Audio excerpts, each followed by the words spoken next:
Good morning, students. Today we are going to start with our next topic, that is the strong and weak acids. Classification of acids and bases. Today we will start with this topic.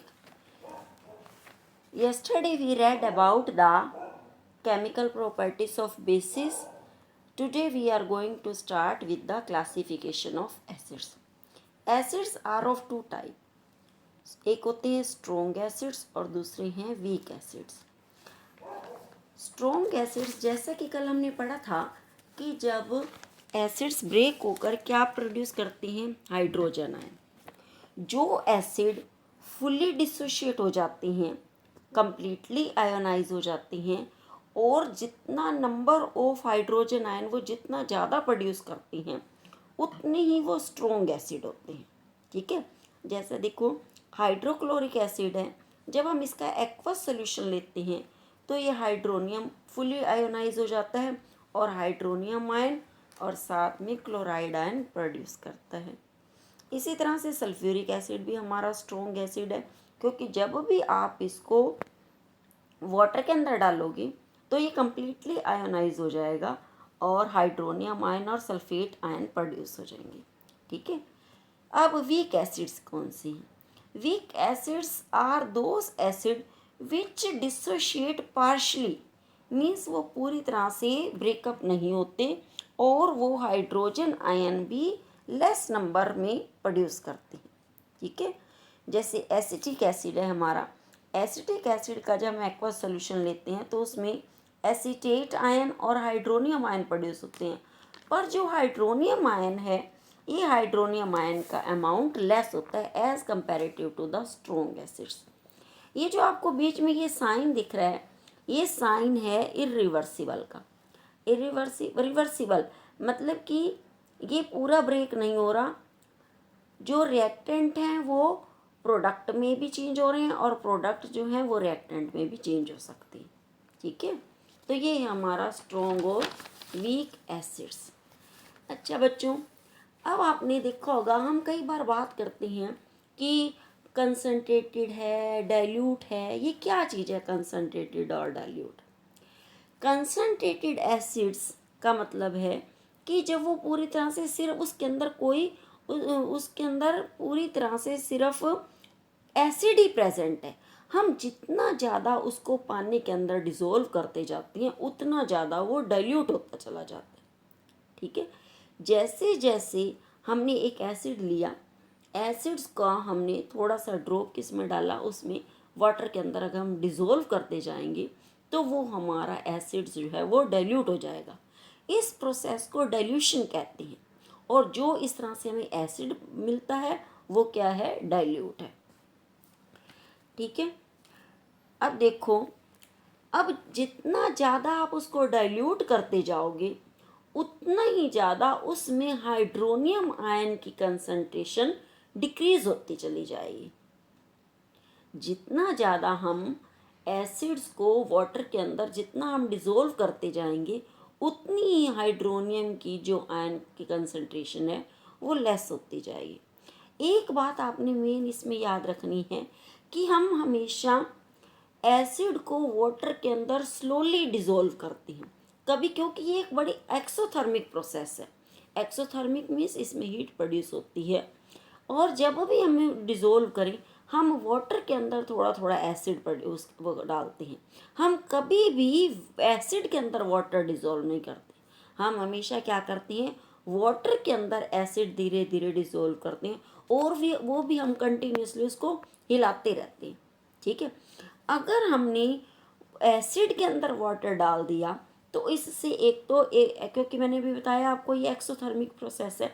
अगर हम water के अंदर acid के अंदर अगर हम water डाल देंगे तो एकदम से स्प्लैश हो जाएगा ये. ठीक है, और उससे जल भी सकता है या जो ग्लास कंटेनर है वो ब्रेक हो जाएगा एक्सेसिव हीटिंग की वजह से. ये बहुत इम्पोर्टेंट क्वेश्चन है कि हमें वाटर के अंदर एसिड डालना चाहिए या हमें एसिड के अंदर वाटर डालना चाहिए. ठीक है, आगे है कि strong and weak base. Same जैसे हमने अभी पढ़ा है कि जो स्ट्रॉन्ग और वीक एसिड्स क्या होते हैं, जो ज़्यादा हाइड्रोनियम आयन प्रोड्यूस करे वो स्ट्रॉन्ग एसिड है, जो less amount of hydronium ion produce करे वो वीक एसिड है। इसी तरह से जितना ज़्यादा हाइड्रोक्साइड आयन प्रोड्यूस करते हैं वो उतने ही स्ट्रॉन्ग बेस हैं, कंप्लीटली डिसोशिएट हो गए जो बेस। और जितना नंबर ऑफ हाइड्रोक्साइड आयन जितना ज़्यादा होगा वो उतने ही स्ट्रॉन्ग होंगे, और जितना हाइड्रोक्साइड आयन कम होगा, पार्शली ब्रेक होंगे, उतना ही वो वीक बेस होंगे। जैसे हमारे स्ट्रॉन्ग बेस हैं सोडियम हाइड्रोक्साइड, पोटेशियम हाइड्रोक्साइड, और हमारे वीक बेस हैं अमोनियम हाइड्रोक्साइड। ठीक है, ये हमारे हैं स्ट्रॉन्ग एसिड्स और स्ट्रॉन्ग बेस, या strong weak acid and weak base. इसके बारे में हमने सारा पढ़ा है। अच्छा, मैंने तुम्हें बताया था कि इंडिकेटर्स क्या होते हैं। इंडिकेटर्स हमें बताते हैं कि ये एसिड है या ये बेस है। हमें क्वालिटी पता चल जाती है कि एसिड है या बेस है। वो कितना ज़्यादा स्ट्रॉन्ग एसिड है या कितना वीक एसिड है, कितना स्ट्रॉन्ग बेस है, कितना वीक बेस है, इसकी हम क्वांटिटी कैसे बताएंगे कि कितना है। उसके लिए हम क्या लेते हैं, पीएच स्केल। ठीक है, आज मैं आपको पीएच स्केल के बारे में बताती हूँ। पीएच स्केल वो स्केल है जिससे हम हाइड्रोजन आयन की कंसंट्रेशन को मेज़र कर सकते हैं एक सॉल्यूशन के अंदर। ठीक है, उसको क्या कहते हैं, पीएच स्केल। आपको पता है एसिड क्या है? एसिड्स वो होते हैं जो क्या प्रोड्यूस करते हैं, हाइड्रोजन आयन प्रोड्यूस करते हैं। कितना हाइड्रोजन आयन प्रोड्यूस हो रहा है उसको मेज़र करने के लिए जो स्केल है उसको क्या कहते हैं, पीएच स्केल। हम पीएच स्केल के डेफिनेशंस ये भी लिखते हैं, ये जो आपके सामने डेफिनेशन लिखी हुई है, it is a number by which negative power of 10 has to be raised in order to express the concentration of hydrogen ion of the solution। ये देखो, जैसे ये दिया हुआ है हाइड्रोजन आयन, ठीक है, hydrogen ion 10 raise to power minus pH. Example के उस पे अगर 10 रेज टू पावर -1 है, ये जो ऊपर माइनस है, ये जो उसके ऊपर पावर दी हुई है, ये हमें शो करती है पीएच। जितना हाइड्रोजन आयन की कंसंट्रेशन जितनी ज़्यादा होती जाएगी, पीएच की वैल्यू उतनी कम होती जाएगी। ठीक है, और जैसे यहाँ पर -4 है हाइड्रोजन आयन, तो उसकी पीएच कितनी होगी, 4 होगी। पीएच जो स्केल है वो 0 से लेकर 14 तक होता है। मैंने अभी आपको बताया जितनी ज़्यादा हाइड्रोजन आयन कंसंट्रेशन बढ़ती जाएगी उसकी पीएच वैल्यू उतनी ही कम होगी। जो न्यूट्रल सॉल्यूशन है उसकी पीएच वैल्यू होती है 7 से कम जितने भी हैं 0 से लेके 6 तक वो सभी एसिडिक सॉल्यूशन है। ठीक है, जितना अब जैसे हमने स्ट्रॉन्ग एसिड है जैसे HCl है, HCl की पीएच वैल्यू क्या होगी, 0 या 1 होगी, क्योंकि और उसमें हाइड्रोजन आयन की कंसंट्रेशन उतनी ही ज़्यादा होगी।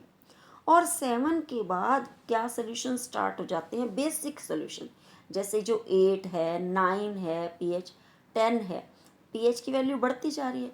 जैसे जैसे पीएच की वैल्यू बढ़ती जा रही है वैसे वैसे हाइड्रोजन आयन की कंसंट्रेशन कम होती जा रही है और हाइड्रोक्साइड आयन की कंसंट्रेशन बढ़ती जा रही है। और हाइड्रोक्साइड आयन की कंसंट्रेशन बढ़ने का क्या मतलब है कि उसके अंदर उतना ही बेसिक कैरेक्टर स्टार्ट हो गया। ठीक है, आ गई आपको समझ कि व्हाट इज पीएच।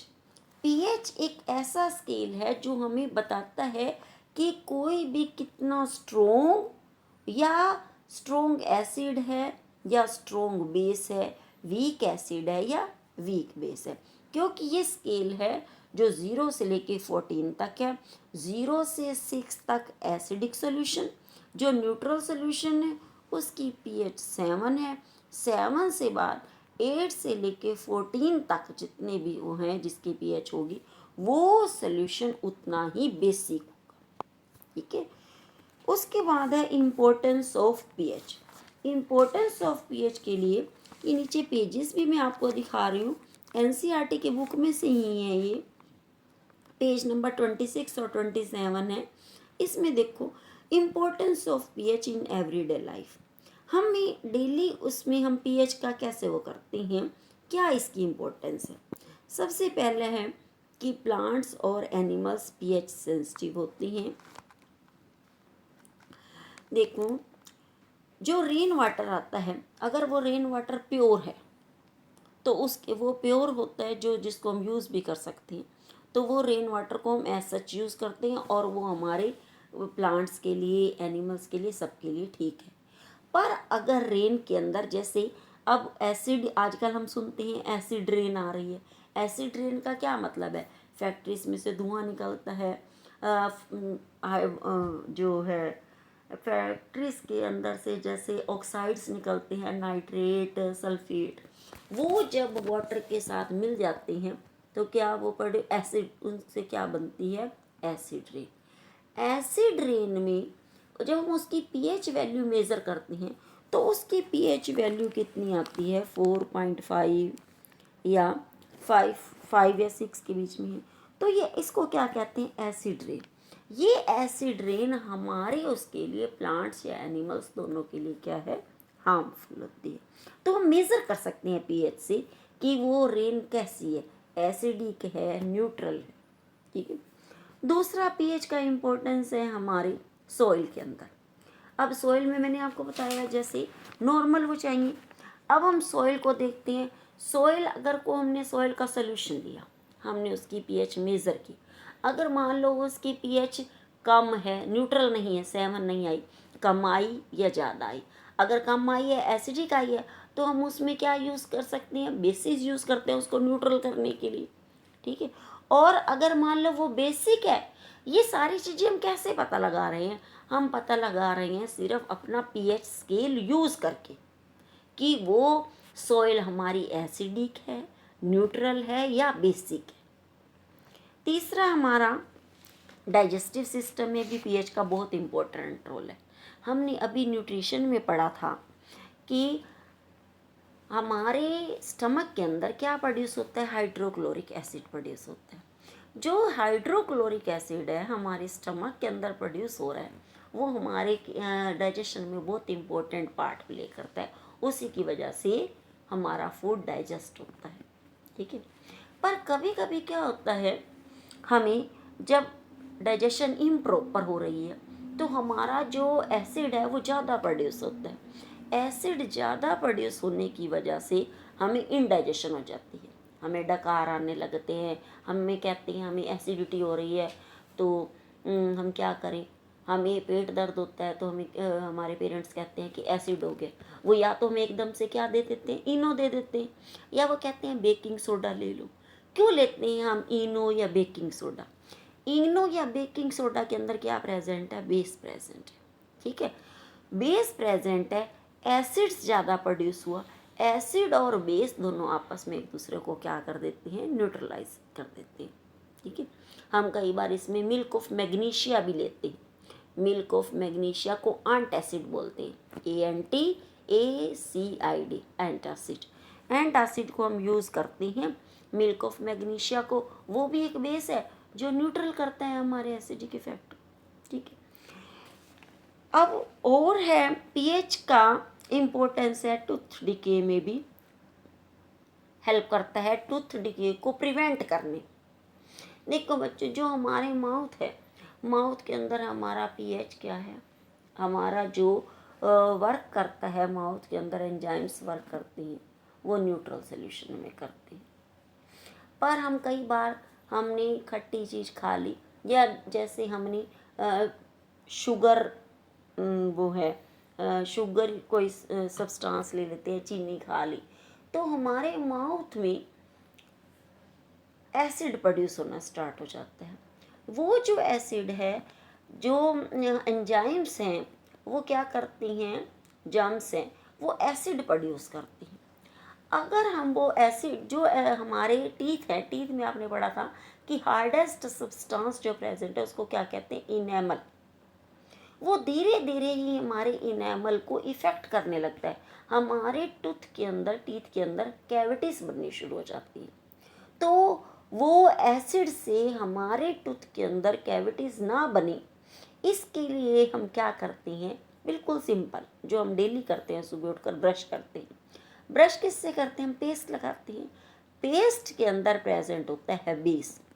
अगर हम पेस्ट करते हैं साथ साथ, तो अगर एसिड प्रोड्यूस हुआ तो उसका इफेक्ट क्या हो जाएगा, न्यूट्रल हो जाएगा, और उससे हमारा जो माउथ है, माउथ के अंदर एसिड इफेक्ट ख़त्म हो गया और हम इजीली हमारे डाइजेशन में आगे हेल्प होती है। एक और एग्जांपल भी है। ये देखो, कई बार हम कहते हैं कि चींटी काट गई, वो आंट होती है, आंट जब भी काटती है, रेड आंट के बारे में आपने सुना होगा, तो रेडिश रेडिश हो जाता है। क्यों रेडिश हो जाता है, वो रेडिश इस वजह से हो जाता है क्योंकि जब आंट काटती है तो वो मिथेनोइक एसिड प्रोड्यूस करती है, उसको फॉर्मिक एसिड भी कहते हैं, मिथेनोइक एसिड, उसका फॉर्मूला है HCOOH। वो मिथेनोइक एसिड प्रोड्यूस करती है जिससे हमें जलन होने लग जाती है, खारिश होने लग जाती है। अगर हम उसके ऊपर हल्का सा कोई भी बेस यूज़ कर लें, जैसे बेकिंग सोडा लगा दें, ठीक है, बेकिंग सोडा लगाने से क्या होगा, उसका एसिडिक इफेक्ट क्या हो जाएगा, ख़त्म हो जाएगा और हमें रिलीफ मिल जाता है। तो ये सारी इम्पोर्टेंस है पीएच की और न्यूट्रलाइजेशन की। हम न्यूट्रलाइजेशन क्यों यूज़ करते हैं, हम न्यूट्रलाइजेशन इसलिए यूज़ करते हैं ताकि वो एसिड्स के इफेक्ट, एसिड और बेस आपस में, एसिड और बेस जो हैं वो आपस में न्यूट्रलाइज कर दें एक दूसरे, ठीक है। जैसे अभी मैंने आपको बताया है कि जो अच्छा, कई बार आपने देखा होगा कि बी भी स्टिंग कर जाती है, मधुमक्खी है ना, वो भी काट जाती है, तो उससे भी एकदम रेडिश रेडिश हो जाता है। वो बी भी क्या, जब वो बी स्टिंग करती है, काटती है, तो वो भी क्या प्रोड्यूस करती है, मिथेनोइक एसिड प्रोड्यूस करती है। आप उसी वक्त ही थोड़ा सा कोई भी बेस लगा दो उसके ऊपर, जैसे बेकिंग सोडा अप्लाई कर दो, तो उससे एकदम से रिलीफ मिले, ठीक है। अच्छा, ये सारा हमने आज पढ़ा है इम्पोर्टेंस ऑफ पीएच, जो आपका एनसीईआरटी में पेज 26, 27 पर दिया है। ये जितना भी है ये सारा आज हम आपने किया है 27 पेज तक। अब जो सोल्ट, अब इस चैप्टर में सिर्फ सोल्ट रह गए हैं। सोल्ट हम पहले हम कुछ दिन बायो करेंगे, उसके बाद हम सोल्ट करेंगे। तब तक इसके आप इसको थोरोली रीड कर लो, और जो भी इसके क्वेश्चंस आंसर हैं वो मैं आपको समझा दूंगी, फिर हम लिख लेंगे, ठीक है, ओके।